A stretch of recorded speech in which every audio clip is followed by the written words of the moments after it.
सोने के सिंहासन राजा दशरथ मचिया कौशल्या रानी मचिया कौशल्या रानी हो राजा कन्या लेता दूसरा बियाहवाता हमारे बहिनी संगे हमारे बहिनी संगे हो राजा कन्या लेता दूसरा बियाहवाता हमारे बहिनी संगे हमारे बहिनी संगे हो सारा बियाह कई केला उठैना वही माँ सभी गना वही माँ सभी गए हो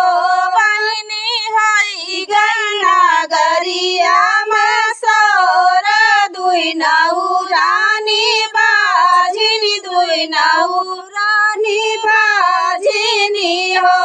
सखिया होई गना गरिया में सोर दुई नौरानिया बाजिनी दुई नौरानिया बाजिनी हो सोने के सिंहासन राजा दशरथ मचिया कौशल्या रानी मचिया कौशल्या रानी हो राजा कन्या लेता तीसरा बियाहवा जहाँ पे हमारा केहू ना जहाँ पे हमारा केहू नहीं हो राजा कन्या लेता तीसरा बियाहवा जहाँ पे हमारा केहू ना जहाँ पे हमारा केहू नहीं हो तीसरा बियाह कई केला उठे ना वही माँ सभी गना वही माँ सभी गए हो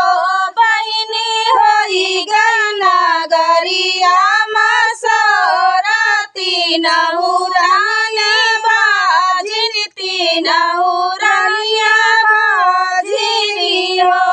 बहिनी होई गना गरिया माँ सोराती नहुरानिया बाजिनी तीन नहुरानिया बाजिनी हाकड़ऊ नागरा के रे नौआ बेगहे चलाया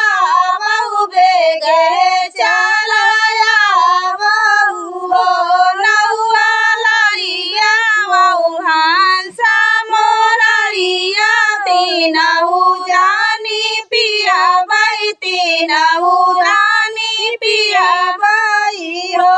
नौआ लाइया बहु हंसा मोररिया तीनहु रानिया पिया बाई तीनहु रानी पिया बाई हो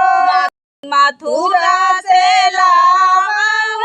लोढ़ावाता गोकुला से सिलियाता गोकुला से सिलियाई हो